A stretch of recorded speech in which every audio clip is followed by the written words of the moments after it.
Of course.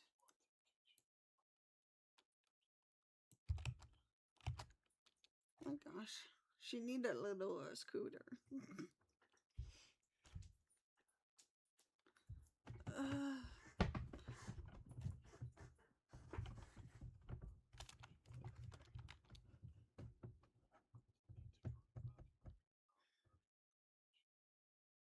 Why she doesn't want to sleep in a dirty diaper.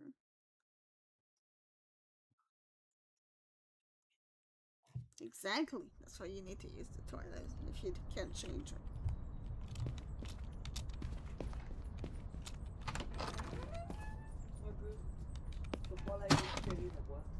Récupérer quoi?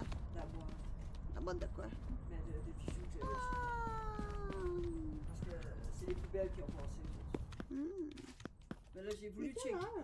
J'ai essayé de trouver, là, mais il faisait trop noir. So we have you updated the game. Apparently there's a new car model. I don't know. I don't know if it's multiple or just one. Bon, ok, je commence ma quête. Dude, you're in the way. I can't even get to my...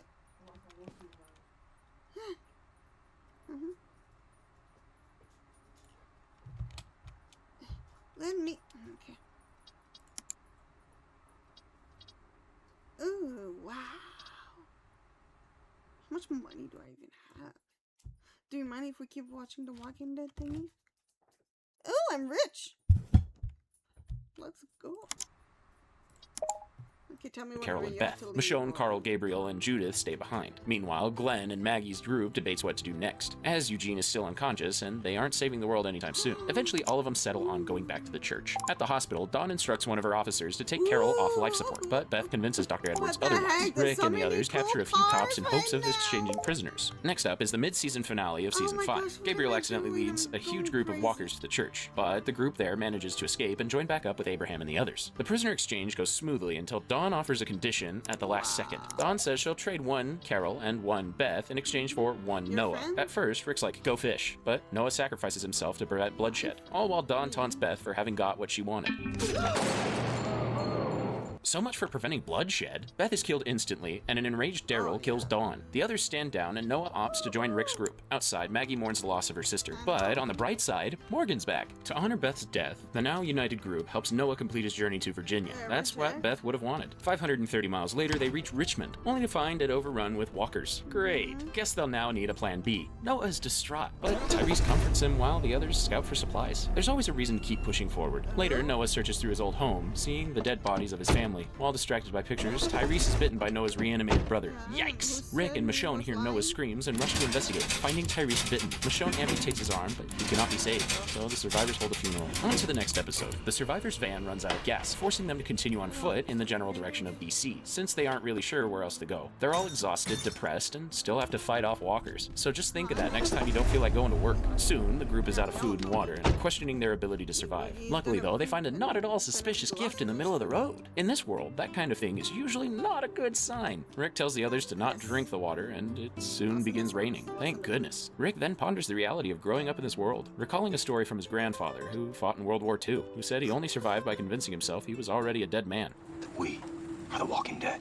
Hey, that's the title of the show. They said the title. It's the title of the show. The next morning, the group is approached by a man named Aaron, who asks for Rick by name, calling himself a friend. Creepy. In the next episode, the gang heads off with Aaron to check out this so-called community that he's been yapping about. Given what they've been through since leaving the prison, everyone's understandably nervous. Rick insists on taking an uncleared back road there, despite it not being cleared, as he doesn't want to be ambushed on the way. But this was a bad idea, because Glenn ends up driving into a horde of walkers in the dark, and they have to take shelter for the night. Aaron is relieved that the group saved his boyfriend Eric, and tells him that the community is located in Alexandria, Virginia. Rick is still distrustful, but is convinced to stay when they reach the outside walls.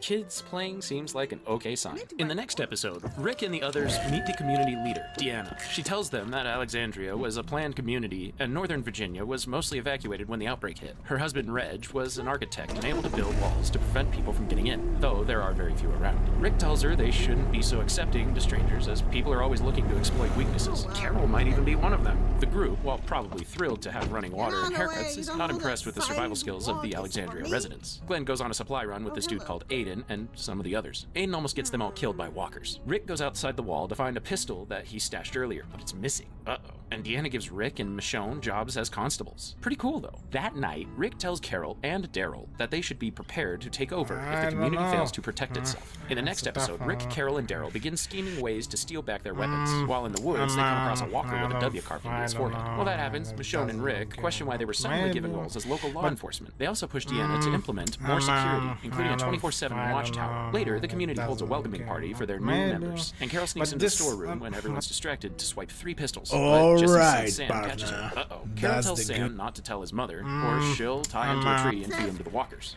Alright. I guess he would have kept his mouth shut for Cookies alone. In the next episode, Rick's group is getting more and more comfortable in the town of Alexandria, with many of them taking on leadership roles. Jesse's husband Pete tries to cultivate a friendship with Rick, and it seems like he really likes his alcohol. While that happens, Gabriel tells Deanna that he doesn't trust Rick's group, and Maggie overhears. They're not good people. Okay, Gabriel, but they could have just killed you, and not saved you all of those times. Later, Glenn, Noah, Tara, and Eugene go on a run to repair the town's solar system with Aiden and Nicholas, but they're ambushed by walkers who kill Aiden. Glenn almost saves Noah, but Nicholas sacrifices him to save himself. Jeez, it makes for a really awkward ride home. Meanwhile, Sam keeps pestering Carol for cookies, and eventually she gives up. While the cookies are baking, Sam asks Carol for one of her guns. When she asks why, he just runs home. Carol follows him and then is met by Pete, who coldly turns her away. Carol then figures out that Pete is abusing Jesse, and maybe Sam too. She tells this to Rick and suggests that the only way to stop Pete is to kill him. Next up is episode 15 of season 5. Nicholas, who is a coward, lies and blames Glenn for the deaths of Aiden and Noah. What an asshole. Meanwhile, Deanna takes away the gang's firearms and prohibits Rick and the others from leaving while she investigates. To make matters worse, Deanna tells Rick that she already knows about Pete's behavior. Pete's a surgeon. Oh, okay, then I guess that makes abuse A-okay. Deanna says that they can exile him if it comes down to it, but Rick points out that that would leave the town vulnerable. As that's happening, Carl follows Enid outside the walls, and they bond over the brutality they grew up in. He totally has a crush on her, by the way. Meanwhile, Daryl and Aaron come across another walker with a W carved into his forehead. What is going on with these W's? Later, Rick offers Jesse protection against Pete, but she turns him down. Pete catches them talking, and he and Rick end up in a street brawl, which leads to Rick drawing his gun and looking totally nuts. Michonne knocks him out before he can do any more damage. Now for the season 5 finale. Morgan is still following Rick's trail when he's ambushed by a guy named Owen, who has a W carved into his forehead. Owen says he's a member of a scavenger group called the Wolves, and he plans to take everything Morgan has and kill him. But then a second man sneaks up on Morgan, and Morgan takes both of his enemies down with ease. Later, Daryl and Aaron are saved from walkers by Morgan, who tells them he's looking for Rick. As that's happening, Glenn sees Nicholas scaling the wall and decides to track him and find out what he's up to. Gabriel also goes outside the wall unarmed. He tries to commit suicide by walker, but changes his mind and kills it instead. When he gets back to Alexandria, he leaves the gate ajar accidentally. Uh-oh. Back with Glenn, Nicholas shoots Glenn, wounding him, but later that night, Glenn catches up and holds him at gunpoint. Nicholas begs for his life, and Glenn spares him. Way to stick to being a good dude, Glenn. Back in Alexandria, Deanna is holding a forum to discuss if Rick should be exiled. And in good news, Pete has been separated from Jesse and Sam. While on his way to the forum, Rick sees that the gate is open, and he sees a trail of blood leading to walkers among the houses. As this happens, Sasha goes to the church to seek guidance from Gabriel, who says he can't help her, and that Bob and Tyrese were killed as a result of their sins. Sasha holds him at gunpoint, but Maggie stops her from pulling the trigger. As the episode ends, Rick's friends speak in his defense. Deanna reveals Gabriel's claims about the group to the forum, and Rick shows up late, carrying the corpse of a walker, and says that the walls can't be the only thing protecting them. Pete interrupts Rick's speech, drunk and flailing Michonne's katana around. He kills Reg by accident. Deanna orders Rick to execute Pete. Rick shoots him in the head just as Aaron, Daryl, and Morgan arrive. And now we're on to season 6. After the town meeting, Morgan tells Rick about the group known as the Wolves. Rick tells Deanna that it's time to stop bringing in new members of their community. Which, I mean, it was really only a matter of time, right? Morgan then has a very serious question for Michonne. Did you take one of my protein bars? She did, Morgan. I saw it happen. The other members of Alexandria are skeptical of Rick's leadership, and Morgan encourages his old friends to remember his conscience. Rick and Morgan then find a herd of thousands of walkers stuck in a nearby quarry. That's obviously not going to work, so Rick develops a plan to lure them away from the community, with Daryl luring them away on his bike. Wow, it's a fun post-apocalyptic parade! But a horn blares, luring the walkers off their parade route, back in the direction of Alexandria. In the next episode, Carol is hanging out with the other women in town, teaching them how to cook, and Sam is sitting on her stoop, bummed out about his dead dad. So Carol tells him to get over it. Okay. Meanwhile, Gabriel apologizes to Carl for telling Deanna that they were bad people and asks him for self-defense lessons. Suddenly, the community is attacked by wolves. Spencer fires on a truck, killing the driver, who lands on the truck's horn. Carol goes undercover and starts killing off wolves, and Carl fortifies himself, Enid, and Judith inside. But Enid flees the town. Morgan, meanwhile, tracks down the wolves, led by the one he let go last season. He convinces them to leave, seeing as the Alexandrians have guns, and they do not. After the battle, Aaron finds his backpack on one of the corpses, meaning he was the one who accidentally led them to Alexandria. Gotta be more careful Oh my guy. In the next episode, Rick and the others are trying to race ahead of the herd before it reaches Alexandria. Rick breaks off from the others in hopes of leading some of the herd off with an RV. While that goes on, Nicholas leads Glenn, Michonne, and others to a nearby town to find temporary shelter. Heath is appalled by Rick's brutal attitude, so Michonne tells him what's up. Have you ever been covered in so much blood that you didn't know if it was yours, or Walker's, or your friends? Gonna go out on a limb and say, no, Heath has not. The herd is drawn to the store, and they're forced to flee. Nicholas tries to lead everyone away, but they're surrounded, and Nicholas kills himself. And it looks like Glenn is done for it as well. Rick arrives at the RV, but it won't start up, and becomes surrounded by walkers. Uh-oh. Meanwhile, Michonne, Heath, and Scott make it back to Alexandria. Just barely. The next episode shows Morgan's life before Alexandria. After Rick and Michonne visited him a few seasons back, he accidentally knocked over a lantern and burned his house down. He then camped out in a forest, killing anyone, undead or otherwise, that intruded on his territory. Eventually, though, he found a secluded cabin and met Eastman, a psychiatrist. Kill me! Kill me! Kill me! Yep, looks like Morgan checked into therapy not a minute too soon. Eastman then teaches Morgan some martial arts under the philosophy that all life is precious, including one's own. Time goes by, and Eastman and Morgan bond as he heals from his PTSD. However, Eastman has been bitten by a walker, and Morgan has to kill him before he can turn. Then he makes his way to Terminus to track down Rick. Back in the present, Morgan recounts the story of a wolf prisoner that he's taken captive in hopes of changing his ways. In the next episode, Rick makes it back to Alexandria just before the walker herd arrives, pushing into the town's barrier. Then we see Aaron tell the townsfolk that the wolves reached the safe zone because of his carelessness, which really bums everyone out. Maggie hears that Glenn is missing and leaves with Aaron to find him, all because she has something super important to tell him. I'm pregnant. Surprise! Meanwhile, Tara and the town doctor in training, Denise, start kissing. And Rick and Jesse start kissing. Deanna also crowns Rick the new leader of Alexandria. So, good day to be Rick overall. On to season 6, episode 6. Daryl, Sasha, and Abraham are leading the parade of walkers away from Alexandria when they're ambushed by several men in cars. And Daryl is separated from the others and is captured. Dwight tells Daryl that they were forced to flee the community that they had joined. Later, we see Daryl steal their supplies and almost run off with them until he sees that there's insulin inside. Tina is bitten by walkers and doesn't make it, and Daryl invites Dwight and his wife Sherry to Alexandria, but they steal Daryl's motorcycle and crossbow instead before driving off. Damn it. Abraham and Sasha, meanwhile, hide in an insurance office while they wait for Daryl. They find a walker trapped behind glass. Yep, he's been trying to reach you about your car's extended warranty. After that, Daryl finally catches up to them with his new friend Patty, who is a truck, and they drive back to Alexandria. In the next episode, we catch up with Glenn, who is not dead, actually. Way to go, Glenn. He finds Enid holed up in a store, but she runs off. Glenn then finds her in a restaurant and convinces her to return to Alexandria. They have some fun playing with balloons on the way home, which turns out to be a whimsical way to distract walkers. Back in Alexandria, Rick, Michonne, and Carol question Morgan's philosophy of not killing anyone, including the wolves, and Carol is suspicious that he's holding one of them captive. In the end, the town clock tower falls, tearing down the wall. In the next episode, walkers invade Alexandria, so Rick and a few others take shelter in Jesse's house, where they discover that Deanna has been bitten. Damn it, are you kidding me? Good thing she already put Rick in charge. We then see Carl taking down Jesse's older son, Ron, when he lashes out and busts open a window, attracting walkers and forcing everyone to retreat upstairs. The gang only has a few minutes to escape, so you know what that means. Bloody camouflage time. As that happens, Carol takes shelter with Morgan and finds out that he and Denise were treating a captured wolf. Carol wants to kill the wolf right this second, despite their more immediate concerns. Morgan knocks out Carol, then the wolf knocks out Morgan and takes Denise hostage. Yikes. Meanwhile, Sasha, Daryl, and Abraham are stopped by a biker gang known as the Saviors, who tell them that all of their stuff now belongs to Negan. In the next episode, the Saviors find out that they messed with the wrong crew. Rookie mistake. Make sure that your enemies don't have a rocket-propelled grenade launcher. Meanwhile, Rick's Blood and Guts cover-up group is trying to sneak out of Alexandria. Gabriel offers to take Judith to his church. The others almost make it out when Sam proves to be too soft for this world and he starts crying, attracting walkers, getting himself and his mother devoured. Ron blames Rick for this and tries to shoot him, but Michonne stabs him, and when the gun goes off, Carl loses an eye, but he's really chill about it. Meanwhile, Carol is not happy with Morgan for how this whole thing went down. When she sees Denise running with the wolf, Carol shoots him. While that goes on, the others get Carl to the infirmary and begin treating his eye hole. Rick rages out at the walkers, inspiring others to fight alongside him, including Gabriel. Heck yeah, redemption arc. Things are looking really bad, but Sasha, Abraham, and Daryl arrive in the nick of time with a fuel truck, and then they fill a pond with fuel and set it on fire with the RPG launcher, finally giving Alexandria the upper hand against the walkers. And don't worry, Carl's fine. He's gonna be sporting the pirate look from now on.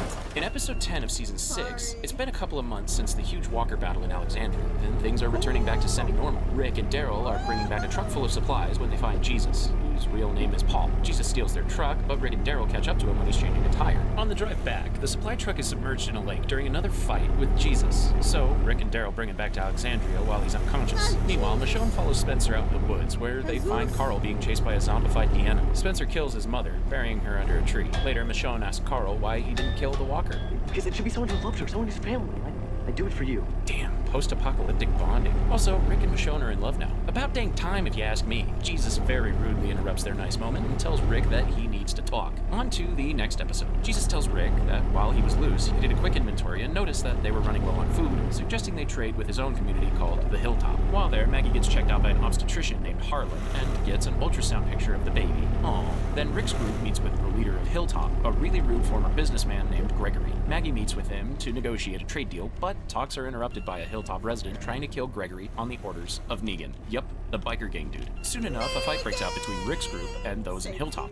This must be why people call him Jesus. Jesus tells Rick and the others that Negan has been extorting the town for supplies. Maggie, armed with a new bargaining chip, secures a deal with Gregory to take out Negan and return a hostage in exchange for half of their supplies. In the next episode, Carol's life of making cookies and wearing sweaters is starting to grow on her. She's getting pretty bummed out about all the people she's killed. But on the bright side, she bonds with Tobin, and they kiss. Meanwhile, Rick begins planning a sneak attack against the Saviors, Negan's biker gang, under the ruse that they're delivering Gregory's head. Happy birthday to you. The gang infiltrates the base in pairs, methodically killing off guards. Hilltop resident Craig is rescued and sent back to Hilltop, and it seems like Rick's group has completed their mission. But the next morning, they find out that Carol and Maggie have been taken as hostages. Damn it! Next up, we've got unlucky episode number 13. Carol and Maggie's captors observe Rick taking Primo hostage. Since they're at a numerical disadvantage, they bring their hostages to a slaughterhouse for interrogation while waiting for reinforcements. Meanwhile, Carol pretends to be deeply religious and terrified, and fakes hyperventilation. She tells their captors that Maggie is pregnant, and after that, they end up leaving Carol and Maggie unguarded, enabling them to escape and murder their captors. Primo tells Rick that he's Negan. Echoing something Carol's captor said, Rick kills him without hesitation. In the next episode, life in Alexandria is returning to something resembling kind of normal. Daryl, Rosita, and Denise head on a run to a nearby pharmacy for medicine. It's Denise's first time outside the walls, and the trio secures the goods. Denise also risks her life for some soda. You want to live, you take chances. That's how it works. Man, she really wanted that soda. Denise can't finish her speech because she's shot in the head with Daryl's old crossbow. Dwight is back, and he's kidnapped Eugene. Eugene creates a diversion, giving him time to chomp Dwight in the crotch. Effective and hilarious. After that, a shootout ensues, and Dwight retreats with the others. Daryl, Abraham, Eugene, and Rosita return to Alexandria and bury Denise's body, and Abraham gives Eugene a nice compliment. You know how to bite a dick, Eugene. I mean that with the utmost of respect. Carol is still reeling from her experiences with the Saviors and grappling with her own kills. Also, she leaves a note for Tobin saying she's leaving Alexandria and asks to not be followed. In the next episode, Alexandria is locked down against the Savior threat. Carol has skipped town and was quickly caught by a Savior patrol, but as we know, Carol can handle herself just fine. Morgan and Rick go after Carol and find a non-hostile survivor, who Rick tries to kill, so Morgan stops him and sends Rick back home. As that happens, Maggie asks Enid for help cutting her hair. Either something's wrong, or Maggie really hates her haircut. Daryl wants to avenge Denise. He's followed by Rosita, Glenn, and Michonne. The trio reaches Daryl and tries to talk him out of his quest, but instead, Rosita is convinced to go with him. On their way back, Michonne and Glenn are captured by Dwight and his men. Damn it. In the season 6 finale, Maggie is having pregnancy complications, so Rick and the group try to get her to Dr. Harlan in Hilltop, but unfortunately, their paths are blocked by Saviors, and there are a lot of them. As that happens, a survivor from the group of men that Carol attacked tracks her down, shooting her twice, but Morgan arrives just in time and breaks his vow of peace and kills the man who shot Carol to save her life. Aww. Meanwhile, Eugene volunteers to be bait to distract the Saviors, splitting up the gang so they can bring Maggie to Hilltop on foot, but it doesn't work and they're captured. It's a really big group, and we finally meet the real Negan, and he's pretty darn scary. Gonna be PP Pan City here, real. And the baby boy Negan says was that a they all fake work for him now and will be taking their stuff. Negan then introduces the gang to his spiky bat, Lucille, And they and plays wanted them- Eeny, Meeny, Miny, Mo to choose a member of the group. Putain, parce que c'était toujours des nouveaux qui créaient ou c'était des fails? Non, c'est juste parce qu'ils travaillaient dessus. Bright side, she They were still working on bonds it. with Tobin, and they kiss. Meanwhile, Rick But they were really, really stupid to not just... If they knew it was gonna happen, why not just take the people you needed right away before it happened? And do it right away. Why did you guys have to wait? It did not make sense. Rick begins planning a sneak attack against the Saviors, Negan's biker gang, under the ruse that they're delivering Gregory's head. happy birthday to you. The gang infiltrates the base in pairs, methodically killing off guards. Hilltop resident Craig is rescued and sent back to Hilltop, and it seems like Rick's group has completed their mission. But the next morning, they find out that Carol and Maggie have been taken as hostages. Damn it! Next up, we've got unlucky episode number 13. Carol and Maggie's captors observe Rick taking Primo hostage. Since they're at a numerical disadvantage, they bring their hostages to a slaughterhouse for interrogation, while waiting for reinforcements. Meanwhile, Carol pretends to be deeply religious and terrified, and fakes hyperventilation. She tells their captors that Maggie is pregnant, and after that, they end up leaving Carol and Maggie unguarded, enabling them to escape and murder their captors. Primo tells Rick that he's Negan. Echoing something Carol's captor said, Rick kills him without hesitation. In the next episode, life in Alexandria is returning to something resembling kind of normal. Daryl, Rosita, and Denise head on a run to a nearby pharmacy for medicine. It's Denise's first time outside the walls, and the trio secures the goods. Denise also risks her life for some soda. You want to live, you take chances. That's how it works. Man, she really wanted that soda. Denise can't finish her speech because she's shot in the head with Daryl's old crossbow. Dwight is back, and he's kidnapped Eugene. Eugene creates a diversion, giving him time to chomp Dwight in the crotch. Effective and hilarious. After that, a shootout ensues, and Dwight retreats with the others. Daryl, Abraham, Eugene, and Rosita return to Alexandria and bury Denise's body, and Abraham gives Eugene a nice compliment. You know how to bite a dick, Eugene. I mean that with the utmost of respect. Carol is still reeling from her experiences with the Saviors and grappling with her own kills. Also, she leaves a note for Tobin saying she's leaving Alexandria and asks to not be followed. In the next episode, Alexandria is locked down against the Savior threat. Carol has skipped town and was quickly caught by a Savior patrol, but as we know, Carol can handle herself just fine. Morgan and Rick go after Carol and find a non-hostile survivor, who Rick tries to kill, so Morgan stops him and sends Rick back home. As that happens, Maggie asks Enid for help cutting her hair. Either something's wrong, or Maggie really hates her haircut. Daryl wants to avenge Denise. He's followed by Rosita, Glenn, and Michonne. The trio reaches Daryl and tries to talk him out of his quest, but instead, Rosita is convinced to go with him. On their way back, Michonne and Glenn are captured by Dwight and his men. Damn it! In the season 6 finale, Maggie is having pregnancy complications, so Rick and the group try to get her to Dr. Harlan in Hilltop, but unfortunately, their paths are blocked by Saviors, and there are a lot of them. As that happens, a survivor from the group of men that Carol attacked tracks her down, shooting her twice, but Morgan arrives just in time, and he breaks his vow of peace and kills the man who shot Carol to save her life. Aww. Meanwhile, Eugene volunteers to be bait to distract the Saviors, splitting up the gang so they can bring Maggie to Hilltop on foot, but it doesn't work and they're captured. It's a really big group, and we finally meet the real Negan, and he's pretty darn scary. Gonna be pee-pee pants city here real soon. Negan says that they all work for him now and will be taking their stuff. Negan then introduces the gang to his spiky bat, Lucille, and plays Eeny, Meeny, Miny, Mo to choose a member of the group to bludgeon to death. And the worst part is, we don't even get to know who it was until season 7. It was Abraham. At the top of season 7, we learn that Negan's first victim was Abraham, followed soon by Glenn. This makes Rick vow to kill Negan, and Negan goes on a series of side quests with Rick in order to crush his resolve. When Rick still refuses to submit, Negan wants to play a new game called Hack Your Son's Arm Off with a hatchet, or I'll kill all of your friends while you watch. Rick's the only one out there with a son, so he gets to go first. Negan wins the game, which means Carl gets to keep his arm. Hooray! Then Negan announces that his group will be in Alexandria in 1 week to take half of our gang's supplies, but for now, they're just taking Daryl. Meanwhile, Sasha takes Maggie to Hilltop to get her treatment for her pregnancy complications. After that depressing series of events, we're on to episode 2. We catch up with Carol and Morgan, who are being taken to a community known as the Kingdom, where Carol's gunshot wounds can be treated. Carol wakes up a few days later, and Morgan brings her to the community leader, this dude called King Ezekiel, who also has a domesticated cat. I never said what kind of cat.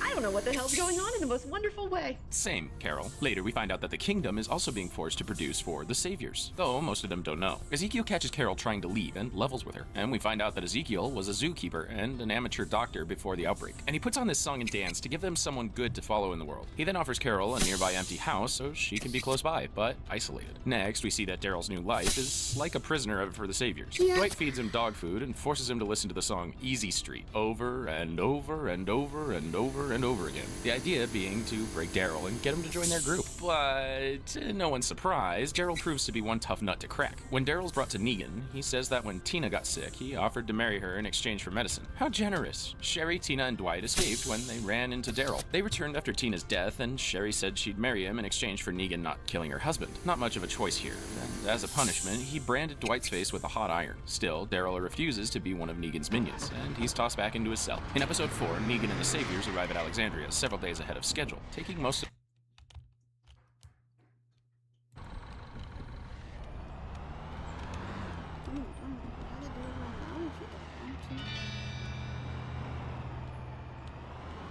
Yeah, just say you're not now.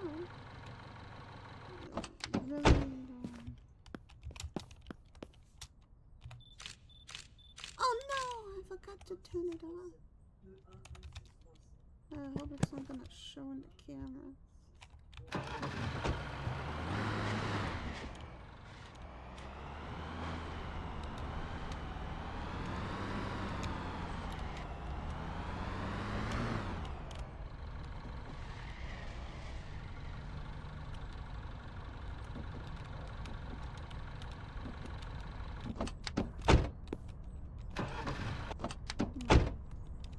He needs to send you the code and everything.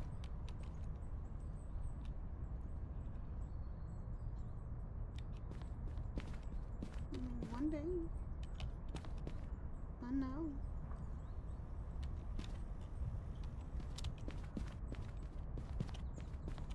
Yeehaw! Yeehaw!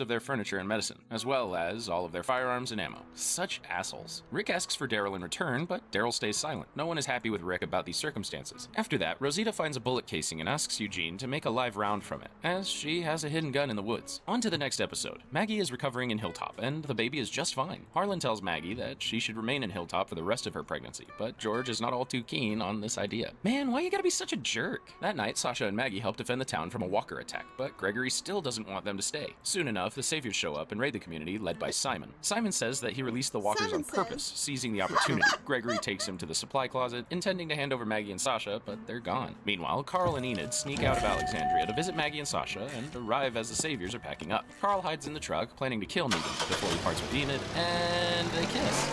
After that, Jesus stands up to Gregory, who cowered like a big baby for the Saviors, and Maggie gives him 2 cents. Heck yeah! Jesus sneaks into one of the trucks too, where he's surprised to see Carl. In the next episode, we catch up with Tara and Pete, who missed the whole thing with the Saviors during their weeks-long supply run. Turns out the two actually got separated after Tara fell off a bridge during a walker attack. Sometime later, though, Tara washed up on a beach and was brought to the girls-only community of Oceanside by Cindy. Backstory: well, the Saviors actually killed off all of the men in Oceanside over the age of 10. The reason? As a precaution. Cindy makes Tara swear not to tell anybody about the community. After that, Tara arrives back at Alexandria and is greeted by Eugene, who's emotional seeing her. Tara is devastated by the loss of his niece, and Rosita asks if she has any leads on guns or weapons. Way to keep a promise, Tara. In Season 7, Episode 7, Jesus and Carl are still hiding in the Savior truck. Carl convinces Jesus to get out and scout the area, and Carl kills a couple of the Saviors before being pinned down by Dwight. Seeing this, Negan is impressed with Carl and gives him a tour of the factory. Negan shows Carl how all of the citizens do what he says and introduces him to his harem of wives. Negan then forces Carl to show him his eye socket. Negan then tells Carl to sing for him, which he does. And after that, Negan takes Carl back to Alexandria. While he's gone, Daryl finds a key with a note under the door that says, "Go, now." In the next episode, Spencer approaches Negan and asks to be put in charge instead of Rick, saying that he'd do a way better job of being bossed around. Meanwhile, Rosita tries to shoot Negan as revenge, but she hits Lucille instead, and I guess Lucille is immortal. Olivia is killed, and Eugene is captured as punishment. Later, we see Daryl break out of his cell with the help of Jesus and an anonymous stranger. My bet's on Sherry, though. Michonne, meanwhile, finally convinces Rick that it's time to go to war. They leave with Carl, Rosita, and Tara for Hilltop to prepare for war against Negan. Daryl and Jesus meet them there too. In episode 9, Father Gabriel takes Alexandria's entire stock of food and dips in the middle of the night. Rude. Meanwhile, in Hilltop, Rick and the others are trying to convince Gregory to fight, to no avail. They're about to leave when a group of Hilltop citizens pledge their support to Rick. Jesus suggests they visit King Ezekiel next, and Ezekiel says that he and his tiger don't want to get involved, but offer Daryl asylum. What the hell are you telling me for?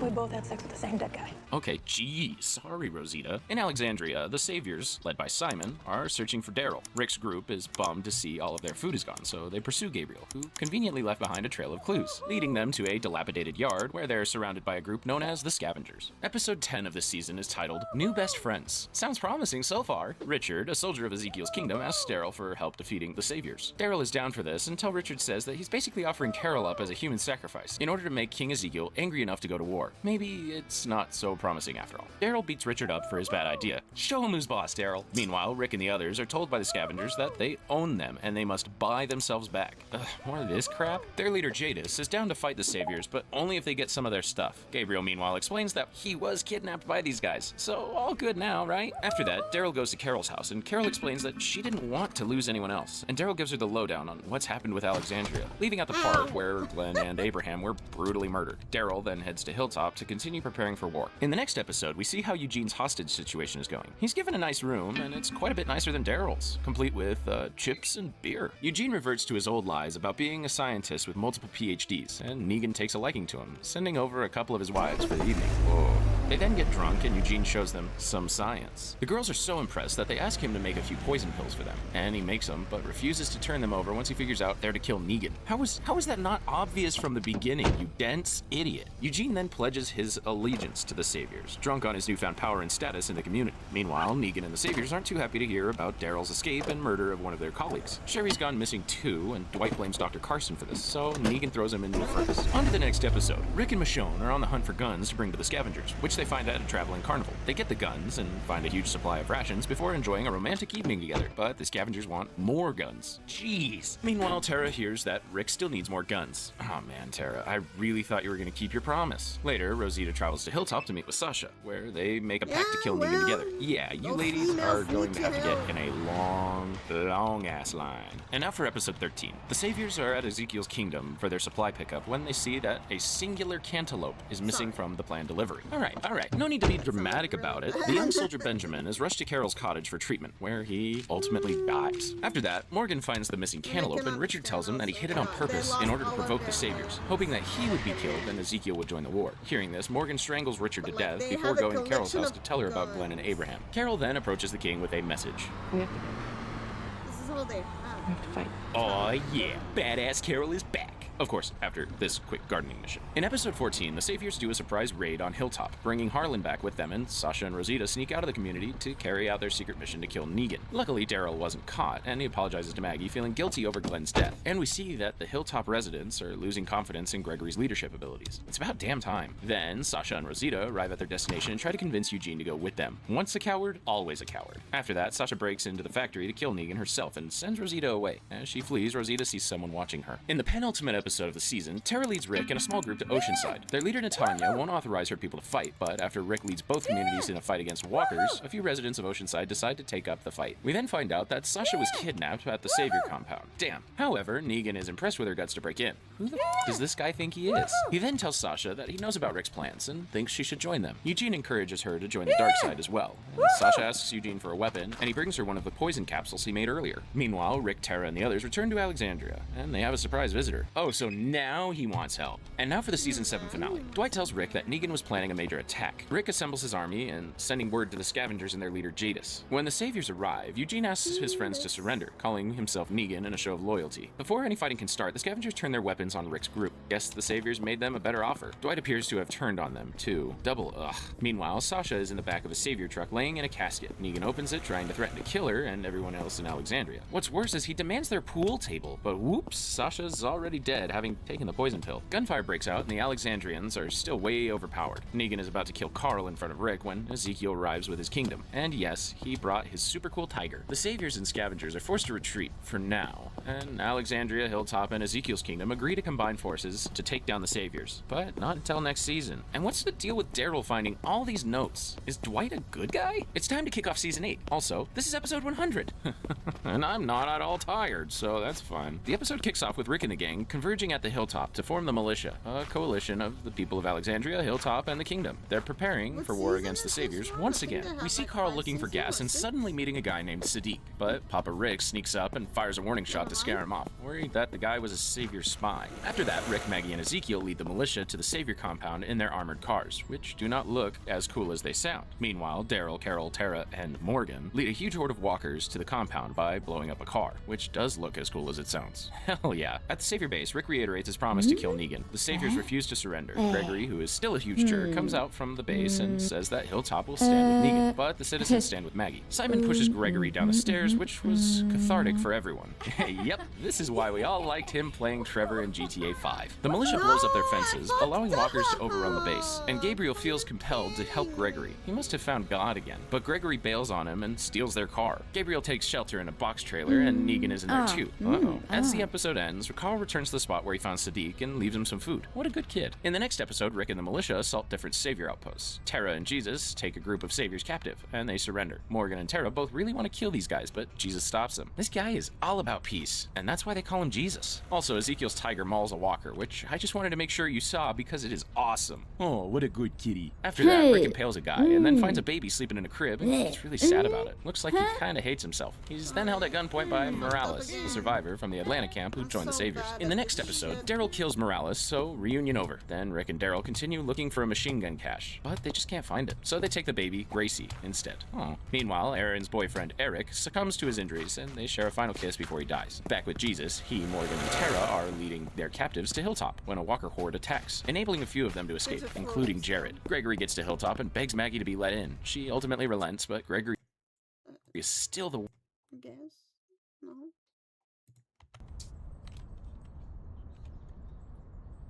worst. And he's a pancake thief? Jesus convinces her to let the captive saviors stay there too. At the start of the next episode, Ezekiel and his kingdom are overwhelmed by saviors, killing them and injuring the king. That's when a dorky-looking savior named Gunther takes Ezekiel hostage, saying Negan will give him a big reward for his head. Ezekiel's right-hand man, Jerry, takes an axe to Gunther and saves the king. Carol clears out a savior compound, killing all but 2 of them. Classic Carol. She then sees Ezekiel and Jerry being overrun by walkers, so she leaves the 2 saviors and goes to help them. The 2 saviors then escape in a Humvee. Thanks to Rick and Daryl, they don't make it very far. After that, Jerry, Carol, and Ezekiel are almost overwhelmed by walkers, but his tiger, Shiva, sacrifices herself for them. Goodbye, Shiva. I'm sorry for never using your name until just now. In the next episode, we catch up with Gabriel and Negan. Gabriel tries to get Negan to confess of his sins, but Negan insists that he's a good guy and those around him are making choices.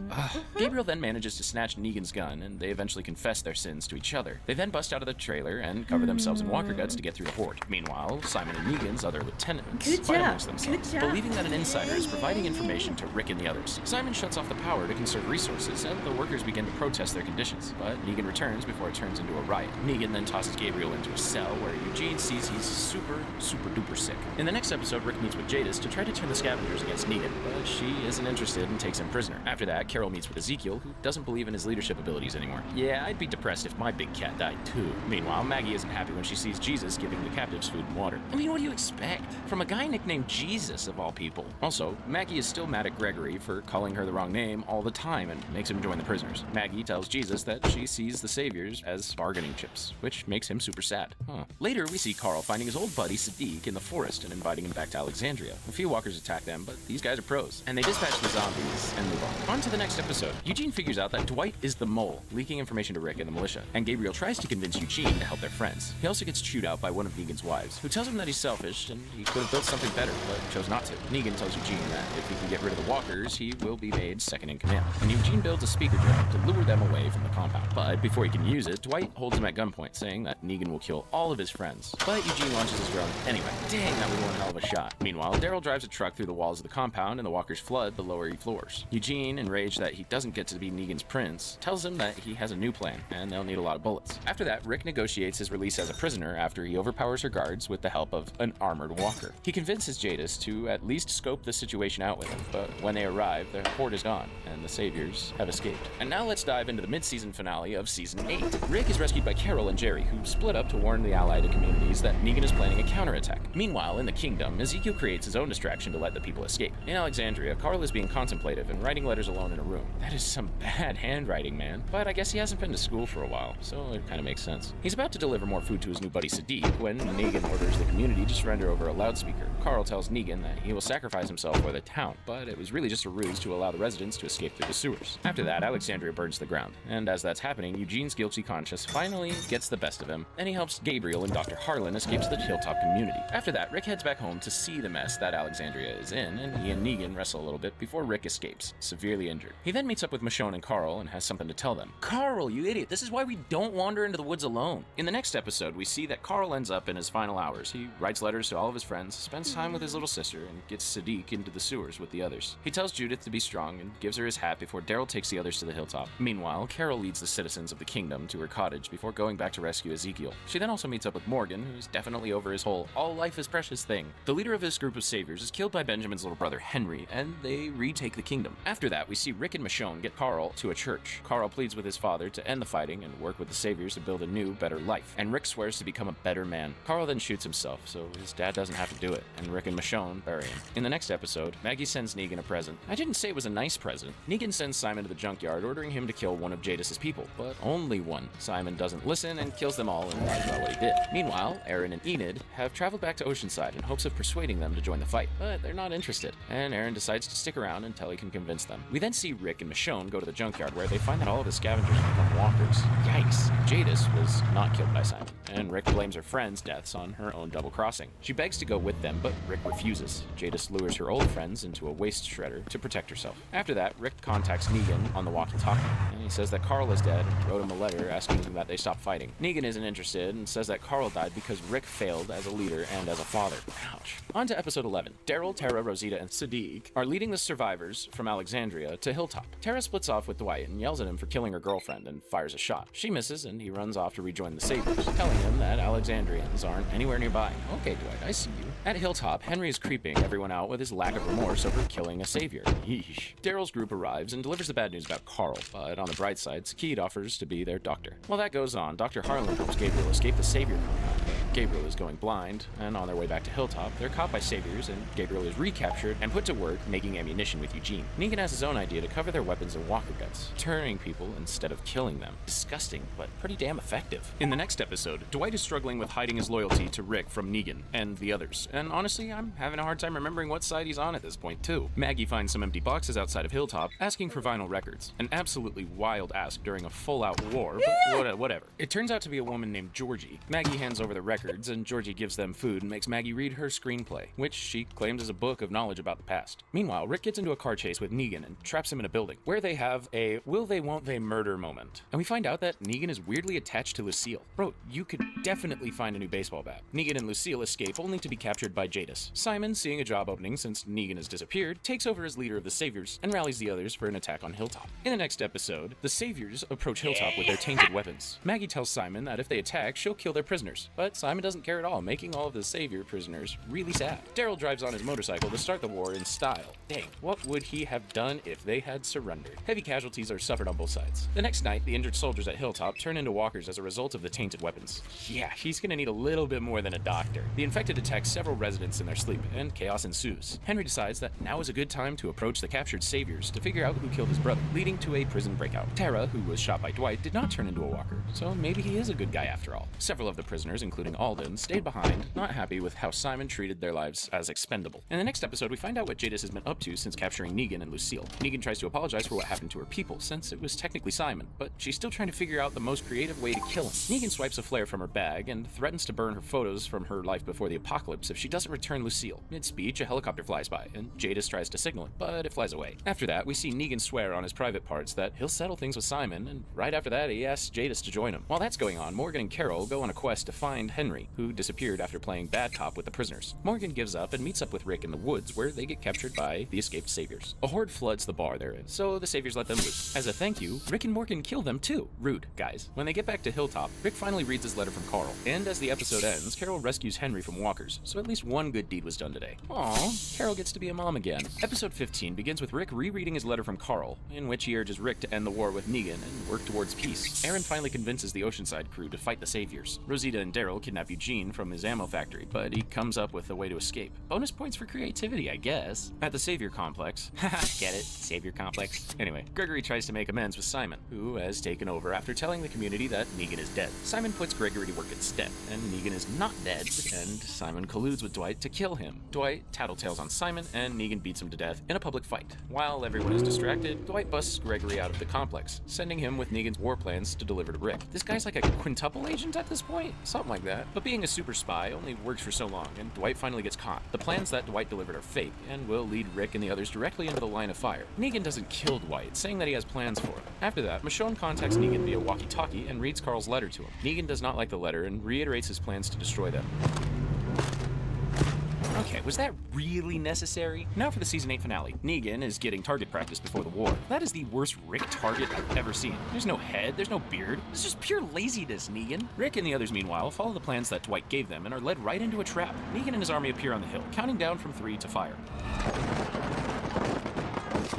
Oh crap, Eugene made faulty ammo. He was an undercover agent the whole time. Damn! Gabriel and Dwight get a good Negan punch in too. The Oceanside ladies blow up the Saviors with Molotov cocktails, and any Saviors that aren't dead surrender. After that, Rick chases Negan and they all duke it out. Finally! Am I right? Rick uses a shard of glass to slit Negan's throat before changing his mind and saving his life and tossing him in jail. Classic main character kind of stuff. After that, Morgan leaves the show for good, opting to be on Fear the Walking Dead instead. Again, feel free to comment and let us know if you want us to cover that, because that could be fun. As the episode ends, Maggie has a private meeting with Jesus and Daryl, who think that Rick and Michonne made a mistake keeping Negan alive. And now, they want to plot their own revenge. Next, we're going to see what happens in Season 9. It's been 18 months since Negan was defeated, and the communities are trying to work together to rebuild something resembling a society. Rick and Michonne are in charge of Alexandria and raising Judith, all while Carol and Ezekiel are in love and are running the kingdom. Daryl and Eugene, meanwhile, are running the Savior Sanctuary, but their ground is infertile, so it makes it hard to grow food. Daryl hates his new job and tells Rick about it. Carol overhears this and wants an excuse to not marry Ezekiel, so she offers to take the place off his hands.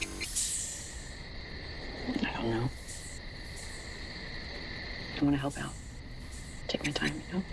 Taking extra work shifts to avoid a difficult conversation with your partner? Society is back, baby! While all this is going on, Maggie is still leading Hilltop after officially defeating Gregory in an election. After a young man gets bit by a walker on a supply mission gone wrong, his father is persuaded by Gregory to assassinate Maggie. When he fails, Gregory gives it a shot himself, and he also fails. Maggie then publicly hangs Gregory for his sins. Democracy and rule of law be damned. Not Constitution. Charter. Okay. In the next episode, it's been a month since Gregory's death, and the communities are working together to repair a bridge, but the inter-community politics are making things complicated. First time we've had to deal with something like this. It might be time then. Start talking about making some rules. Maggie, I think Earl probably learned his lesson when we watched you hang your political rival. The Saviors are hungry and are getting restless, with several of them walking off the job. One of the sanctuary workers, Justin, fails to sound an alarm, leading to a horde attacking the bridge crew. In the chaos, Aaron's arm gets smushed by a log and has to be amputated. So as a result, Justin is kicked out of the camp, and on his way back to the sanctuary, he gets abducted. Yikes. Jardis, whose real name is Anne, apparently, starts kissing Gabriel, and she sees a helicopter again. As the episode ends, Rick tells Negan all about his long day at work. Negan doesn't care at all. When do I get to see it? Never. You can die behind these bars. In episode 3, we learn that Justin, the sanctuary worker, was murdered, and word gets around town really fast. Another savior, Eret, goes missing as well, and Rick decides to put on his metaphorical detective hat yet again to investigate. On Rick's request, Gabriel asks Anne if she saw anything, and she doesn't tell him about the helicopter. Seems pretty suspicious if you ask me. Gabriel seems to agree with me because he follows Anne to the junkyard, where he deduces that she's been trading people to her helicopter friends for supplies. Yikes! Anne asks him to leave with her, but Gabriel plans to tell Rick, so Anne dumps him. I mean, I assume that's the end of their relationship. While that's happening, Daryl and Maggie find out that the members of Oceanside have been capturing and killing the Saviors as revenge for killing all of their men, including Cindy's 11-year-old brother. Cindy says it was even Maggie's hanging of Gregory that inspired her. Imitation is the most sincere form of flattery, Mags. And now both Maggie and Daryl are not really feeling Rick's rules anymore. I bet Negan just loves visitors. Let's see what happens next in episode 4. Maggie and Daryl are conspiring with the Oceanside group to assassinate Negan. Jesus, ever the man of peace, warns Rick about these plans, so he gets ready to go to Alexandria. Daryl offers to drive him on his motorcycle, but he purposefully misses the turnoff. Way back there.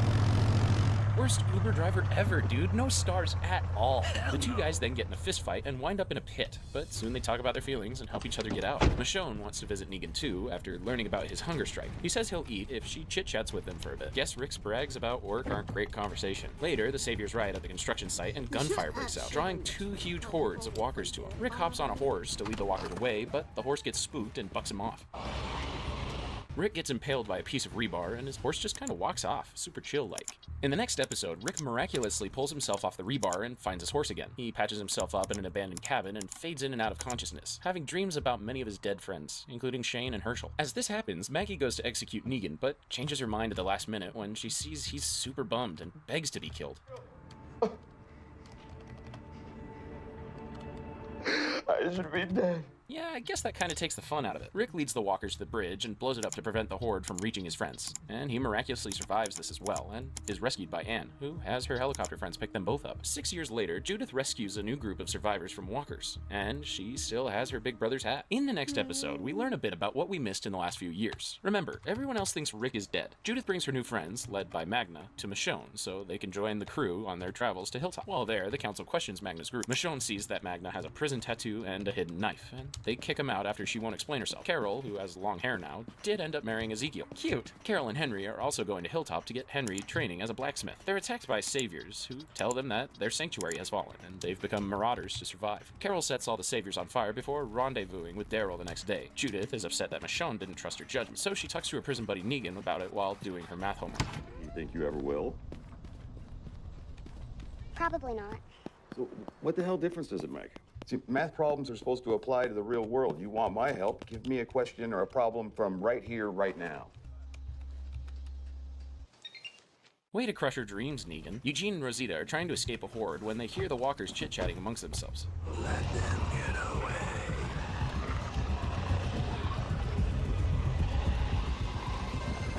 Creepy. Speaking of Rosita, she and Gabriel are dating now. Kind of random if you ask me, but I'm happy for him though. In the next episode, Michonne decides to bring Magna's group to Hilltop, and instead of just kicking them to the curb, first they go to Magna's old camp so Luke can pick up his musical instruments. What the hell's going on?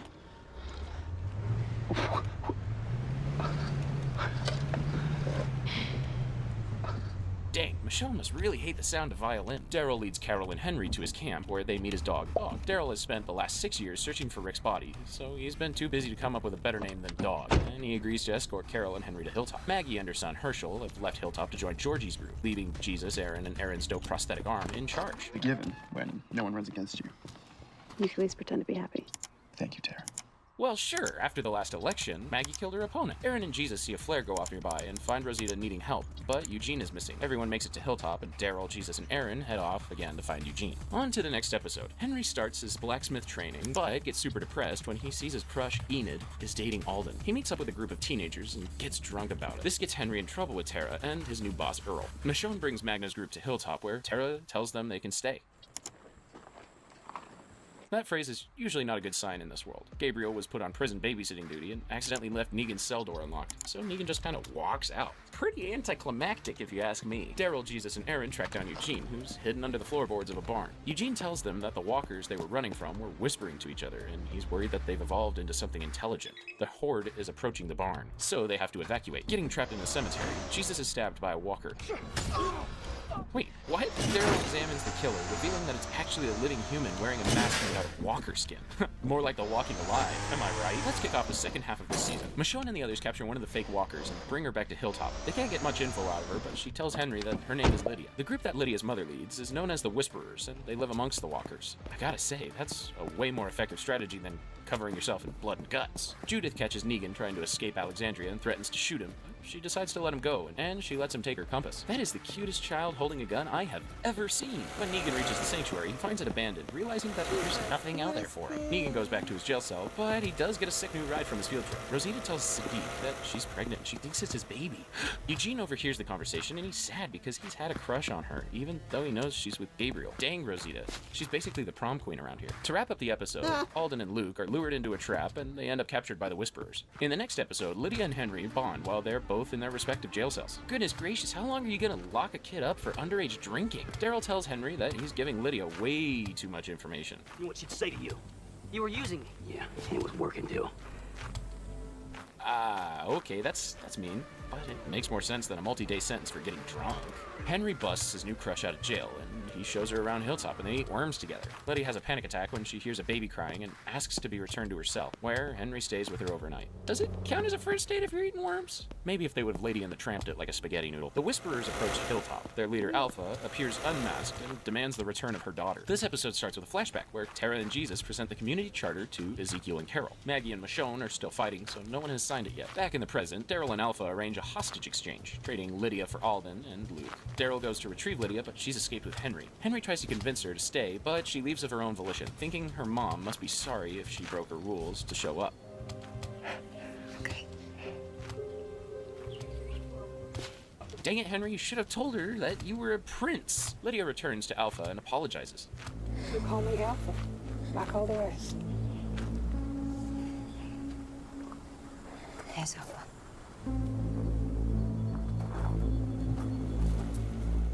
Yeesh. Henry isn't happy how this went down and escapes Hilltop to find her. Daryl sets off with Connie to find him. In the next episode, Henry finds Lydia, but is captured by Alpha's second-in-command, appropriately named Beta. Michonne, meanwhile, is having her own rough day in Alexandria. She's fighting with the council, as she doesn't want the town to participate in the community fair. Way to be a fun killer, Michonne. Judith tells her mom that she's been talking to Negan. Michonne is not happy about this at all. I'm out of... Alright, partner. That's the great Ouch, prize. Judith, right in the heart. Michonne decides to stop being a buzzkill to everybody's fun and let Alexandria participate in the fair, even though she thinks it's a bad idea. The Whisperers have been whispering amongst themselves about Alpha's leadership abilities. They aren't happy with the 2-for-1 deal that she negotiated. 2 Whisperers approach Alpha to discuss this, but the situation is quickly resolved when she brutally kills them both.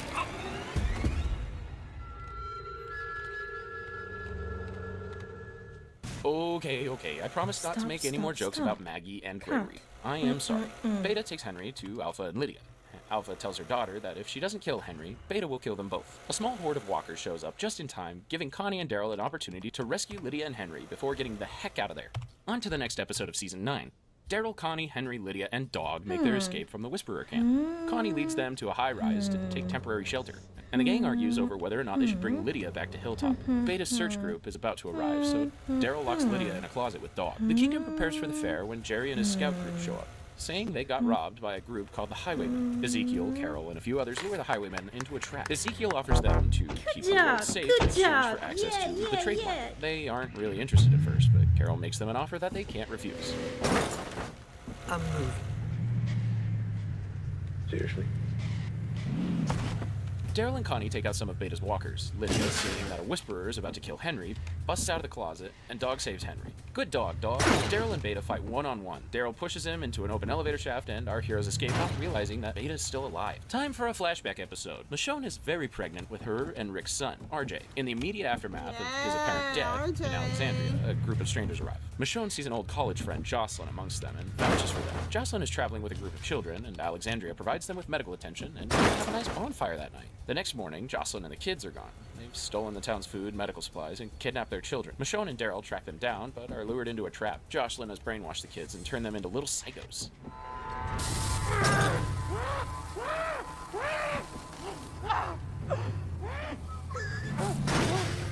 Dang, and my parents wouldn't even let me play with matches. Daryl and Michonne are able to break out. Michonne kills Jocelyn and tells the kids that they can return to Alexandria, but they attack, forcing her to kill them one by one. Michonne and Daryl return to Alexandria with the town children, but Michonne refuses to let in strangers going forward, breaking down relationships with the other communities. Back in present day, Michonne, having relayed this story to Judith, has a change of heart and agrees to escort Daryl and the others to the kingdom. Nearby, a pair of Whisperers are watching.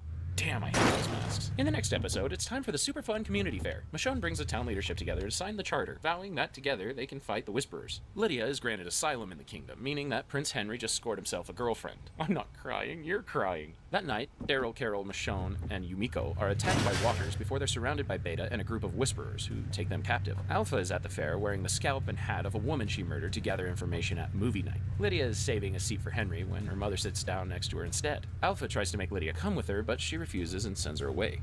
You know what's way scarier than a zombie?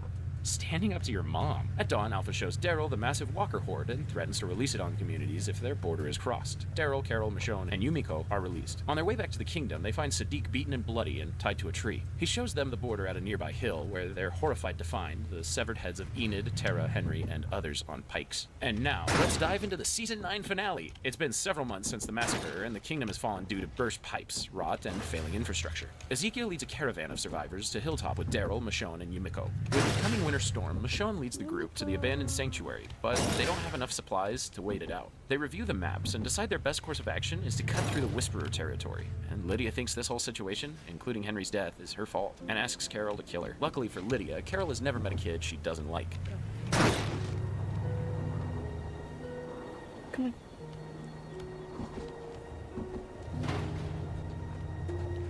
on. Okay.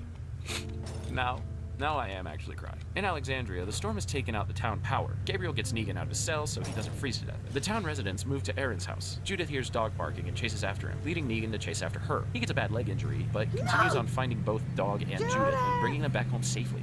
You know, I know why you're doing this. You're just trying to get a little extra Negan time, aren't you? I tell you something, kid. Damn it. Crying again. Ezekiel's group makes it back to Hilltop safely. Carol breaks up with Ezekiel and leaves for Alexandria with Daryl and Lydia the next day. Michonne thanks Negan for doing her a solid by saving her kid's life. Oh, by the way, Eugene has been working really hard on a radio all season long. A woman's voice comes through, asking if anyone can hear her. Time to kick off Season 10. Winter is over, and there are no signs of the Whisperers, so things have been pretty quiet around here. Too quiet. Michonne and Daryl are worried that they'll come back, so they ask everyone to pretty please respect the boundary that the Whisperers made. They remove the heads, though. The communities are training an army in Oceanside to fight walkers when they find a Whisperer mask washed ashore, and everyone starts freaking out. River must have carried it down. What does it mean? Are they back? We don't know. I don't know, it might look nice on a sandcastle, Judith, but then fireballs start raining from the sky, and everyone gets even more freaked out. It turns out to be an old satellite from the Soviet Union, and they have to cross into the Whisperer's boundaries to put the fire out. On the bright side, Eugene got some cool new tech parts. Carol gets into a staring contest with Alpha. Yeah, you're welcome for putting the fire out, you crazy lady. In this episode, we learn how Alpha met her Beta, and I'm going out on a limb and guess that it's just a nickname. Alpha and Lydia met Beta early on in the apocalypse. He was gonna kill them until he realized they're both weirdly into the walkers. Frost. You must teach them a lesson. The pack will walk. We're going back. You know what, you gotta get yourself a friend that would wear your face as a mask after you die. Back in the present day, a Whisperer named Francis is really sad because Connie stole her baby last season. Francis attacks Alpha over it. Francis' sister Mary must not have liked her nephew that much because she pushes Francis into the horde to save Alpha. Alpha is impressed with the sisterly sacrifice and gives Mary a new nickname. Say what you want about these guys, but I do appreciate a theme. Alpha told her pack that she killed Lydia, but obviously she didn't. She also built a shrine for Lydia and then destroys it in a rage when Beta finds it. In the next episode, waves and waves of walkers flood into Alexandria over a 48-hour period. Exhausting their fighting forces, Gamma swings by to tell them that Alpha wants a meeting, so Michonne, Daryl, and Carol go to talk to her. Alpha tells them that she knows they've been firefighting in their territory and wants more land from them as punishment. Carol tries to end the conversation by just shooting her, but Michonne knocks the gun out of her hand. In response, Alpha sends both of her alive and dead friends on the trio. Daryl, Michonne, and Carol take shelter in school to get away from the walkers and Whisperers. Daryl finds out that Carol has been taking speed pills to stop her from dreaming about Henry's death, and now she's hallucinating. The three pals kill off a bunch of walkers and a fleeing Whisperer before returning to Alexandria. Then the dead Whisperer reanimates as a walker. Double masking? This is like COVID all over again. Aaron and Negan are tasked with taking down a horde coming in from the south, and they get into an argument about their dead loved ones. Negan gains his trust after he saves him from infected, all after Aaron got blinded by hogweed. On to the next episode. A tree falls on a fence line at Hilltop, and walkers start to invade. Word spreads to Alexandria, and Lydia starts getting harassed over it, so she confides in Negan. Trying to get a reaction out of you. They want to see you upset. Don't give that to them. Look who's got a new philosophy on life. One night, Lydia's cornered and attacked. Negan pulls Margot off Lydia, accidentally throwing her into a wall and cracking her skull open, which kills her. Michonne stops Ezekiel from killing himself by jumping off a cliff and gives her quite the thank you. Michonne isn't interested, probably because she knows she's leaving soon to film the Black Panther sequel. The council's voting on if Negan should be kicked out or not. Gabriel is the tiebreaker vote and needs time to think super hard about it. While he's thinking, thinking, Negan decides to skip town. Yes, no good deed goes unpunished, Negan. In the next episode, Negan is getting some distance from Alexandria when he realizes he's being followed by a young man named Brandon, the son of a former savior and the president of Negan's fan club. And he's really obnoxious. Way worse than prison. Ezekiel is diagnosed with thyroid cancer. Sadiq tries to get in touch with Carol for him, but he just shuts off the radio. Negan saves a mother and a son from a bunch of walkers. Brandon is annoying the bejesus out of Negan and makes him go away. Negan tells the mom and son that he'll escort them to Hilltop, but when he comes back from collecting firewood, he sees that Brandon has murdered them both. Infuriated by the senseless murder, Negan beats Brandon to death with a rock. Incredible work, Negan. Absolute cinema. I've just got one small note. You should have let him suffer. Negan crosses into Whisperer territory and starts killing walkers, and soon he's caught by Beta. In the next episode, Carol and Daryl are on a mission to find Alpha's walker horde, and Carol captures a Whisperer. Meanwhile, an infection is running through Alexandria, caused by Gamma bloodletting walkers into the water supply. But in more fun news, Eugene makes a new friend on the radio. My given name is Eugene Erman Porter. And I propose we continue these convos on the rig with the hopes of building more. Should that mean with your approval and or interest, of course. Really cool nickname, my guy. Finally, it's Negan's turn to do the annoying again. I'll introduce myself. Hey, I'm Negan. Hi, I'm Negan. That's his kind of thing, Beta. It'll grow on ya. Beta takes Negan to Alpha, who wants to test their new captive. Beta is not impressed, and later leaves him to fend for himself in a walker horde before telling Alpha he's dead. But we all know Negan can handle a few walkers. He comes back to the Whisperers and submits to Alpha. In the next episode, Carol is stoked to interrogate their new captive, but Gabriel is being a buzzkill and makes her take the Whisperer to get medical treatment first. Lydia suggests showing the Whisperer how awesome Alexandria is. Since he's already well-versed in misery and torture, Carol brings him some sandwiches, but that doesn't work, so she doesn't try anything else. So they decide to torture him instead. Shock, but the Whisperer lets slip that they think Lydia is dead, and Carol realizes they can use that. But before they return, the prisoner dies in his cell. Late that night, Carol brings Lydia to meet with Aaron, who's been having regular chats with Gamma. Gamma is shocked to see that Lydia is alive, because it means Alpha lied to her and she killed her sister for nothing. Lydia is not happy that Carol used her as a pawn and runs off. Oh, okay, fine, but you're gonna draw your own borders. No heads on pikes, please. Sadiq has been suffering from PTSD flashbacks all season and has a rough day. The new town doctor, Dante, tries to cheer him up, but his tongue click triggers another flashback, making Sadiq realize that Dante was one of the Whisperers at the beheading. Unfortunately, Dante strangles him before Sadiq can do anything about it. In the next episode, we learn all about the shenanigans Dante got up to besides pretending to have medical training. He sabotaged the town's water supply, killed a nice old lady named Cheryl, and is the one who painted the "Silence the Whisperers" graffiti, purposefully inflaming tensions in the town. Rosita goes to visit Sadiq, but Dante attacks, so she beats him unconscious and has to finish off the reanimated Sadiq. Gabriel visits Dante in his cell and finally snaps. Honestly, I can't believe it took him this long. Gamma, now disillusioned with her life of wearing decomposed human skin, trades intel to Aaron in exchange for visits from her baby nephew. Michonne, Luke, and Judith go on a quick side quest to Oceanside when they meet a man named Virgil. Luke vouches for him. Later, Michonne offers to take him and his family to the military base in exchange for weapons to fight Alpha's war, but she can stay in touch using walkie-talkies. Honestly, Judith can probably take your place on the front lines, Michonne. She's real hardcore. While Daryl and Carol are leading a group to find the horde, Carol spots Alpha and chases her down. Now, all of her friends are stuck in a cave surrounded by walkers. You gotta think before you act, Carol. Come on. In episode 9, Daryl is very mad at Carol for leading them all into a trap, which is fair. The gang kills some Whisperers and some walkers, and then are fortunate to find some handy-dandy dynamite. But Carol blows it up again. Literally, and accidentally causes the cave to collapse. Everyone squeezes out to safety through a small hole, no thanks to Carol. Alpha has a team huddle with Beta and Gamma and tells them she's worried that the enemy is spying on them. Gamma has the world's worst poker face, but luckily Alpha was obviously not a detective before the apocalypse went down. I want you to take a message to our eyes along the border. They have faith.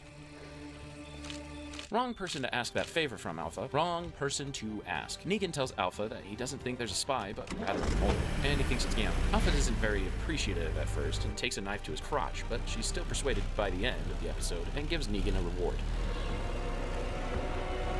Listen, if I had to see it, you do too. Are you back from washing your eyes out with bleach? Good. Perfect, because we're back on to the series and we're on the next episode. Gamma shows up in Alexandria to tell them that their friends are trapped in a cave with the Horde. Our heroes aren't in a very trusting mood, but feel differently after Rosita punches her, and Gabriel gets her to admit she killed her sister in service of Alpha. You didn't even have to ask.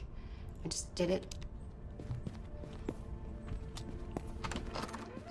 Hit him where it really hurts. The emotional pain. Daryl tracks down Alpha by himself in the woods, and they go head-to-head. After some punchy, stabby action, they are both severely injured and stumble into a gas station, where Alpha leads walkers to Daryl. He yanks the knife out of his leg to kill them and loses a ton of blood before passing out. While Gabriel and the other soldiers are out of town following Gamma's directions, Beta rises from a grave, murdering citizens in their homes and leaving them to turn into walkers and attack. Beta breaks Gamma out of her cell, but she won't leave with him. Step towards me.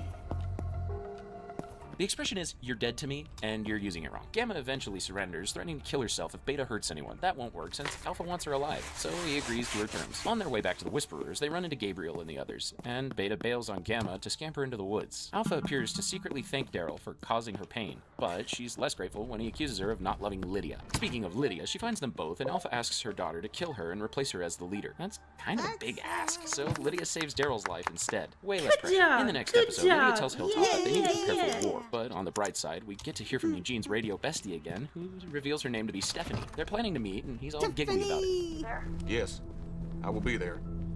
Not square. But Staterbug, over and out. Oh, dang right you do, buddy. Ezekiel hears what's happened at the cave and tracks Carol down to comfort her. She sees the tumor on his neck, and they decide to get it on. I mean, sure, I guess if you're worried that you're about to die in a zombie war, might as well.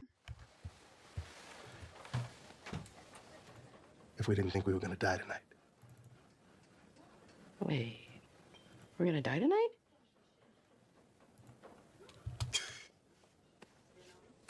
It's a dark joke, Carol, but I laughed. Negan tells Alpha that he thinks killing all of Hilltop is overkill and thinks that she should just get them to bend the knee instead. Lydia has given the town a heads up about the attack, but the roads are blocked off before any citizens can evacuate, leaving them no choice but to reinforce the perimeter. The fight begins, but the Whisperers had a cheat code for fire arrows, so they burn down Hilltop. Negan, meanwhile, is now just learning about the team he joined.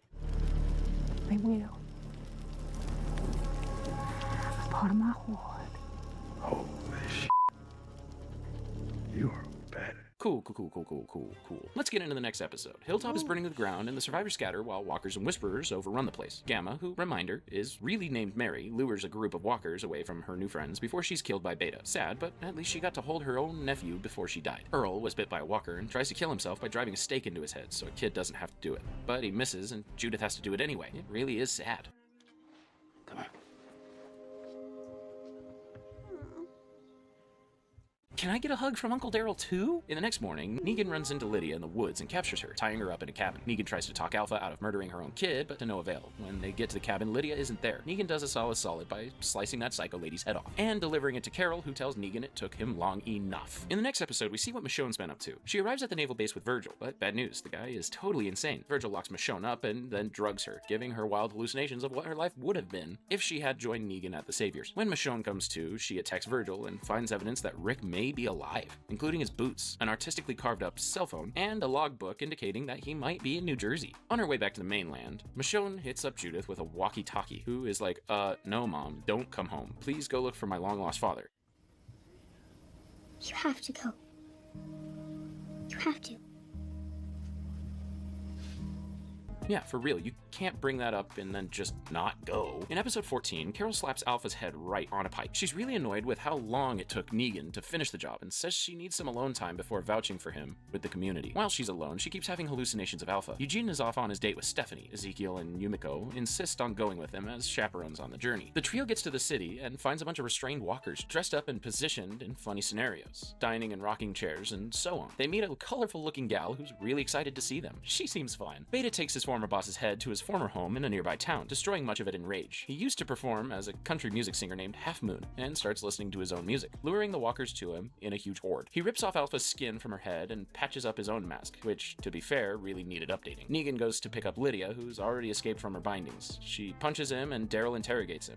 Negan tries to explain the situation, but they obviously don't believe him, so he leads them to her head. But the head is gone. Whisperers arrive at the stake and start hyping Negan up, assuming he's the new Alpha. Wrong assumption, my friends. In episode 15, the fun pink jacket girl introduces herself as Princess. Ezekiel has already taken a shine to her thanks to her silly art displays. A group of walkers interrupts them. Princess blasts them up, but she scares away their horses. Not to worry, their new friend assures them that she can get them some wheels. Unfortunately, Princess wants to take them the long way through a minefield, and failed to mention by wheels she meant bicycles. Well, you know the area, so. Aw, come on, Yumiko. Can we keep her? Please, can we keep her? Lydia is kind of mad at Negan, and kind of not, since he killed her crazy mom. He lets Lydia punch him and scream at him before giving her a hug just to be safe. Beta, meanwhile, has arrived at Alexandria with the Horde, but no one is there. The residents have evacuated to a nearby hospital known as the Tower. Beta is hearing voices in his head, and he spots a kitty cat and follows it to the hospital with his Horde. This next episode was the original Season 10 finale, so let's get right into it. The hospital is surrounded by zombies. Daryl and a few others sneak through the Horde to lure it away with a wagon full of loud music. Maggie is back, and she got Carol's letters. It wasn't just a long trip. Maggie is traveling with a masked stranger who helps her rescue Gabriel, Aaron, and Alden from the Whisperers and Walkers that made it into the hospital. Outside, the Whisperers destroy Daryl's 6 sound system, forcing them to kill off the bad guys, one by one. Beta gets his butt kicked by Daryl and Negan before becoming a Walker dinner. Shit. You know who that asshole was? Yeah, nobody.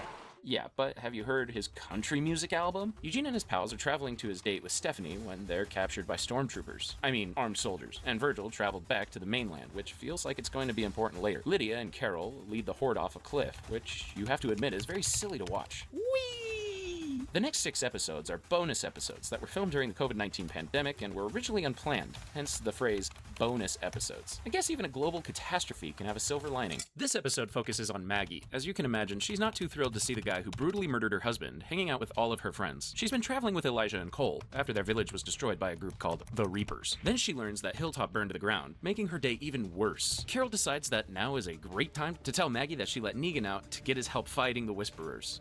Way to read the room, Carol. The newly assembled gang takes shelter in a shipping container for the night. Maggie tells Daryl that she doesn't super want to live in Alexandria with her son when their next door neighbor would be the guy that killed his dad. The gang gets attacked by more Reapers and loses Herschel for a second, but he's fine. Yep, just hanging out in a tree, being cute. With nowhere else to go, Maggie, Herschel, Daryl, and the others return to Alexandria. Carol and Daryl go on a hunting trip in the woods and find an old cabin that has some sentimental value for Mr. Dixon. You know what that means? Flashback time! 5 years ago, Daryl was approached by a super cute puppy in the woods. Months later, the puppy becomes a dog and leads Daryl to a cabin, where he's attacked by a woman who ties him up and interrogates him. She lets him go, seemingly because her dog liked him. Daryl returns her dog every time he runs off. Eventually, the woman reveals her dog's name to be Dog, and her name to be Leah. Over an incredibly slow process, Daryl gets himself a girlfriend, which is funny. I always figured he was dating his motorcycle. Leah and Daryl get into an argument because he keeps leaving her to search for Rick and check up on Alexandria. Daryl leaves and returns sometime later to find that Leah has taken her things and left. Daryl leaves her a note in the floorboards asking her to be with him. Back in the present, Carol is trying to comfort him, and Daryl lashes out at her. They have a friendship breakup and go their separate ways. In the next episode, Gabriel and Aaron are on a supply run and crash in an abandoned warehouse for the night. Aaron gets tied up by a guy named Maze, who says that this is his warehouse, and they have been drinking his whiskey. Before he and Aaron can leave, he wants to play a round of Russian roulette. Maze gives a long speech about how all people are selfish and bad, including his brother, who stole his food one time and tried to kill him. Gabriel and Aaron plead with Maze, promising that they are good and will help him. But Gabriel is a full-on liar and kills him the second he has the chance. I'm voting for not good here. Gabriel and Aaron find Maze's brother tied up in the attic and release him, but he commits suicide. Downer episode overall. In this episode, we catch up with Eugene, Ezekiel, Yumiko, and Princess, who have been captured and locked up in separate boxcars. Way to follow COVID protocols, gang. Princess is trying to bust herself out, but gets a splinter, and her PTSD is triggered. She busts herself out of her boxcar, and she flees. After she sees Yumiko is missing and tries to bust Eugene out next. Eugene is laser focused on impressing Stephanie's friends and doesn't want to make the soldiers mad. One of the soldiers interrogates Princess, but she refuses to cooperate. The soldier knocks her out, and when she wakes up, Eugene is gone too. Ezekiel, who does not feel like following COVID protocols at all, hops in Princess's boxcar through a hatch in the roof. A soldier brings in a tray of food, and Ezekiel decks him. The soldier assures them that they're good people, but Ezekiel uncharacteristically starts to beat him senselessly. Please.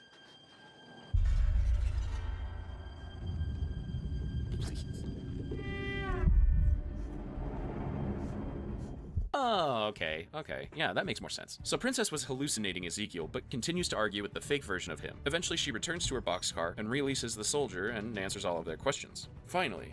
And she's reunited with the others, who now have scary hoods over their heads. In the next episode, Carol, Daryl, and Dog hit a fork in the road. Carol heads back to Alexandria while Daryl stays in the woods. Dog follows Carol, which kind of hurts Daryl's feelings. Daryl's motorcycle keeps breaking down, so he swipes some parts from some abandoned cars to fix it. Except he just lent Carol his pocket knife, so he has to find a new one. In Alexandria, Carol asks Jerry for something to do, but he doesn't really have much. She tries to make some soup, but this stupid freaking rat is bothering Dog. It's also bothering Carol, if you couldn't really tell. In the next morning, Jerry asks if Carol is okay because, you know, the wall. Carol says she's worried about Ezekiel Ezekiel, and they hug, and the rat runs out. Thank goodness. Daryl drives back into town on his fixed-up motorcycle, and Carol offers him some soup. He turns her down, and they go their separate ways yet again. In this episode, we learn about Negan's backstory. It's about dang time. In Alexandria, things have been pretty tense between Maggie and Negan, so Carol brings him out to Leah's cabin, and Negan digs up his old bat, Lucille, and reflects on his past. Negan was a deadbeat husband to his wife, Lucille, not the bat, before the apocalypse. He lost his job as a high school gym teacher after getting an assault charge. Negan is spending his days playing video games, racking up credit card debt, and worst of all, cheating on her with her best friend. Lucille is diagnosed with cancer right before the apocalypse, and Negan has been administering her treatment. When the world goes to hell, they fall back in love with each other.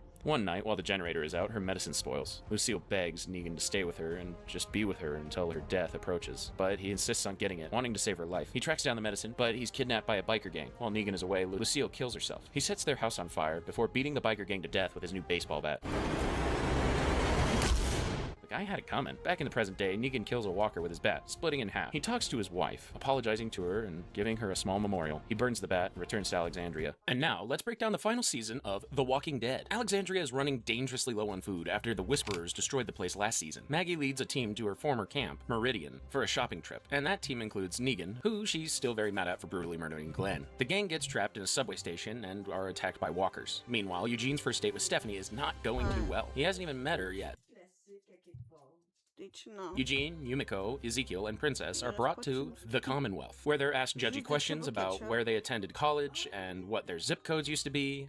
It's a benign growth. I've had it since childhood. Where did you get the cash we found on you?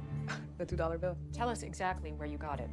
So when I was 15, my first job was at Missy Moose's Pizzeria, you know. You can skip to the end.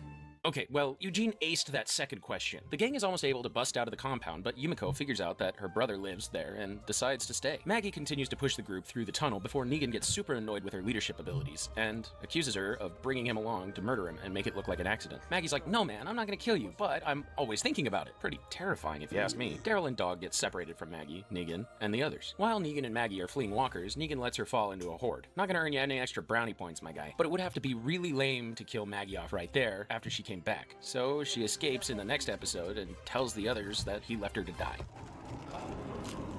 I have been a golden goddamn asset for every single one of you. And learning Hilltop that helped, huh? Do you think that helps your case, dude? Maggie and Negan call a temporary truce and escape the subway and meet back up with Daryl and Dog. And then they're attacked by Reapers. Yumiko uses her family connections and Harvard law training to demand expedited processing for her group. Even in the apocalypse, it's all about who you know. Eugene gets re-interviewed and has a breakdown, confessing he's just there to meet his radio crush, Stephanie. Head honcho of the military, Mercer, knows a guy who's down bad when he sees one, so Eugene and his pals are free to enter the Commonwealth. Hi. I'm Stephanie. I could not be rooting harder for Eugene if I tried. In the next episode, Team Maggie gets broken up, bringing him along to murder him and make it look like an accident. Maggie's like, no man, I'm not gonna kill you, but I'm always thinking about it. Pretty terrifying if you ask me. Daryl and Dog get separated from Maggie, Negan, and the others. While Negan and Maggie are fleeing walkers, Negan lets her fall into a horde. Not gonna earn you any extra brownie points, my guy, but it would have to be really lame to kill Maggie off right there after she came back. So she escapes in the next episode and tells the others that he left her to die. I have been a golden goddamn asset for every single one of you. And learning Hilltop that helped, huh? Do you think that helps your case, dude? Maggie and Negan call a temporary truce and escape the subway and meet back up with Daryl and Dog. And then they're attacked by Reapers. Yumiko uses her family connections and Harvard law training to demand expedited processing for her group. Even in the apocalypse, it's all about who you know. Eugene gets re-interviewed and has a breakdown, confessing he's just there to meet his radio crush, Stephanie. Head honcho of the military, Mercer, knows a guy who's down bad when he sees one, so Eugene and his pals are free to enter the Commonwealth. Hi. I'm Stephanie. I could not be rooting harder for Eugene if I tried. In the next episode, Team Maggie gets broken up while being pursued by the Reapers. Alden is too injured to continue on, so Negan and Maggie are going to have their bicker all the way back to safety. Twice as many as before. We need to rethink your plan, Maggie. You're a free man, Negan. You want to go. Go. I can help you. Your friends, they trusted me. You were gone for a long time. Things change. People change. No. Negan, tell Maggie to watch your bonus episode. It definitely won me over. Alexandria is still starving, so Carol kills a horse to feed the community. Hardly the worst thing any of them have done to survive. On to episode 4 of the season. Dog ditches Daryl to hang out with a Reaper. Rude, but turns out the Reaper is Daryl's ex-girlfriend, Leah. Leah and the other Reapers take Daryl to their leader, a guy named Pope. I wonder if Pope would have liked Jesus. Pope agrees to let Daryl do a test to see if he can join their team. A group of former Afghanistan war veterans. Daryl passes, so he gets to hang out with his girlfriend again. Yay! Like pretty much every other leader in this world, Pope is a megalomaniac who thinks he and his besties were chosen by God. He's also more than happy to murder said besties, so maybe this arrangement is not so yay. In the next episode, we get to see what the deal is with the Commonwealth, and it's pretty sweet. The Commonwealth is an actual city of 50,000 people led by Governor Pamela Milton. Eugene, Ezekiel, Princess, and Yumiko are given housing and work assignments, despite them having no intention to live there. Yumiko's Harvard background gets her a special assignment as legal counsel for the governor. Fancy! Yumiko reunites with her brother, Tomi, at a bakery.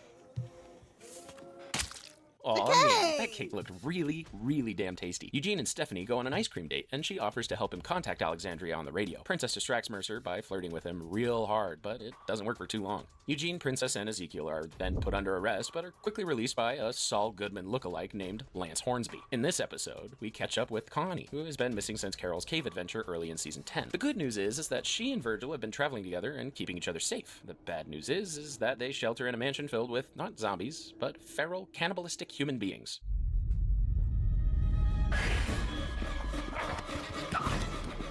Feral, yes, but still wearing jorts. Virgil and Connie defeat these terrifying individuals and escape, finally reuniting Connie with her sister Kelly. In the next episode, we check back with the Commonwealth. Eugene, Ezekiel, Princess, and Stephanie are sentenced to community service for breaking the law, so definitely could have been worse. And Ezekiel finally started getting medical care for his thyroid cancer. Eugene and Stephanie save Governor Milton's son, Sebastian, from a group of walkers, and he's very ungrateful. Eugene decks him, which he 100% deserved.